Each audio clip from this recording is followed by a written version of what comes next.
So, all right, Kings at 4. They take Keegan Murray. They don't go with Ivy, who never worked out for him, who had no interest in playing at Sacramento, which I don't know if this was truly Ivy's camp actually making this happen, or if it was Kangs going Kangs. And I'm actually lower on Murray than I think almost anyone else, relatively speaking. I'm not saying he's going to be out of the league in 4 years or anything like that, but I just didn't have him. I did not rate him as someone who will be a top 10 player in the NBA by the time his career is done versus many other players in this draft class. That's all. So that being said, let's hear you take the Kings to task, because my man, taking a look at your grades here. First of all, before we even get to that, my buddy Gary Parrish, he is dead set on not getting dragged on social media. My man could not be kinder than the substitute teacher that comes into the 7th grade history class. Are you kidding me with these grades? You gave out A's or better, A-minuses or better to 75% of the picks. All these picks are not going to be A's. I actually respect the move. I do respect it. And with that being said, you did not. And judging this on a scale, Parrish absolutely slaughtered the Kings by giving the Keegan Murray pick, wait for it, a B. Explain yourself. Well, first off, I hate doing grades. So let's just start there. You refuse to even. Did you give 1C? Did you give 1C? No. Yeah. And okay. I'm going to give some C's on the podcast before we're done. That's fine. Here, you can take over the grades next year if you want to. Here's the problem with the grades. Because I want to be smarter about this, because there are examples in my past, Jordan Poole, where I said, this is crazy. This is not what I would have done. This is crazy. That's a D. And then you look up and it's just not. The truth is, none of us know. We have opinions, but none of us know if this is really not going to work out or not. And so the one rule I have is that, and this is where a lot of the A-pluses come in. Like if I say next on my big board is Walker Kessler, that's the best guy I got available right now. And then the next guy to come off the board is Walker Kessler. What am I going to do besides give that an A-plus? How is it logical to say the highest guy on my board available is Walker Kessler? This franchise just took Walker Kessler, which by extension means they just did exactly what I would do, but that's a C. If you just did go ahead.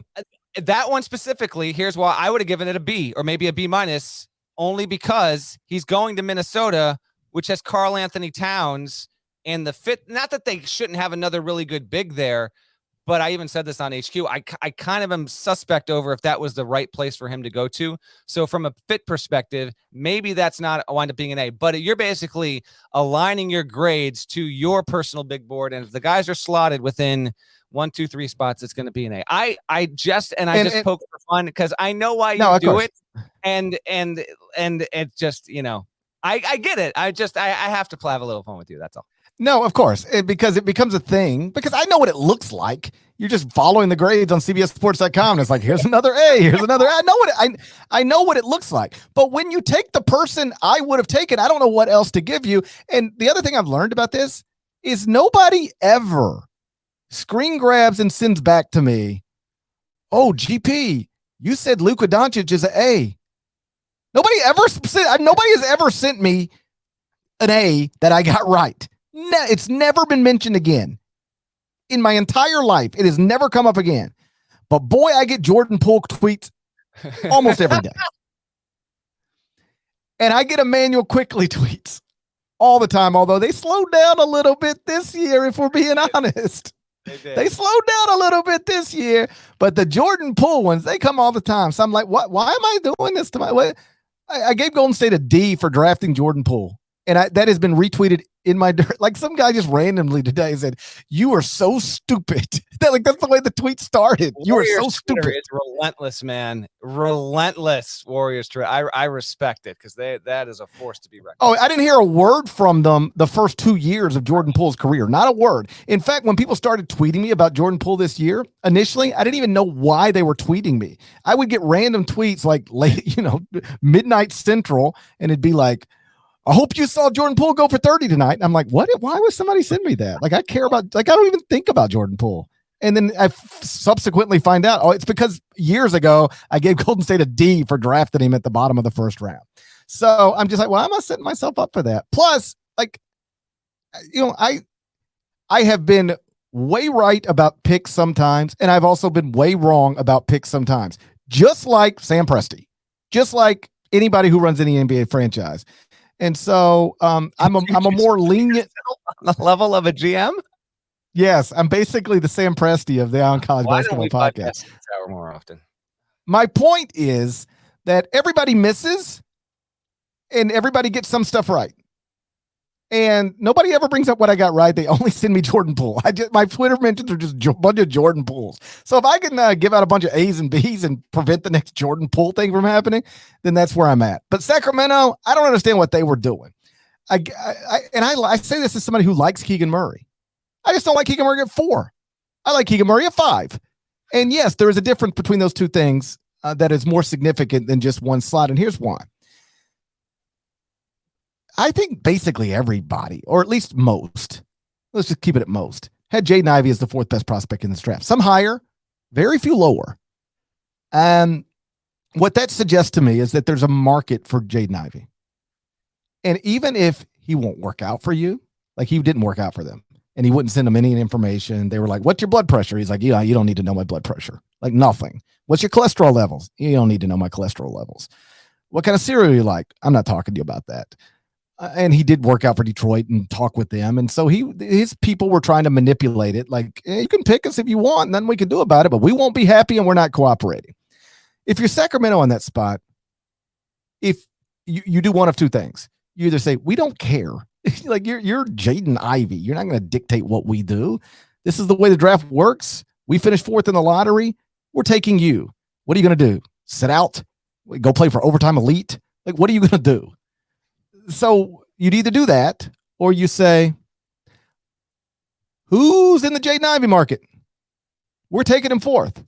Detroit, you want him? Then give us a future first and swap picks with us. You make somebody give you something for the right to have Jaden Ivey. You don't pass on him at 4 so that Detroit can get him at 5. And this is the type of thing that might work out. It's the point I made on CBS Sports HQ. Like, we might look up in 5 years and go, man, Keegan Murray is better than anybody thought. And Jaden Ivey, you know, not really a point guard and can't shoot. That's a problem. Like, this might work out. But if it works out, it'll be like hitting on 18 at the blackjack table works out. Like, you can hit on 18, you might get a 3, and now you got 21. Worked out. It's a dumb thing to do. This might work out for Sacramento, but I don't think it was a smart thing to do. And I do think it's also important. Like, if Toronto did this, you might go, okay, maybe they know something. San Antonio did this. Miami did this. But it's Sacramento. They don't get the benefit of the doubt. And I say that as respectfully as I can say it. But the reason that gets clowned on so much is because the Kings did it. If somebody else did it, it wouldn't register the same way. But the Kings doing it, and, you know, everybody's got their jokes. I'm about to give this a C. This is a C. Jaden Ivey has the potential to be the kind of player that if you're the Kings, you take best available and you figure it out. You just figure it out. I think Ivey actually has enough upside where he gets you out of this death spiral you've been in as a franchise for 15, 16 years. So yeah, it was a miscalculation as far as I'm concerned. And then you're Detroit. Are you kidding me with this?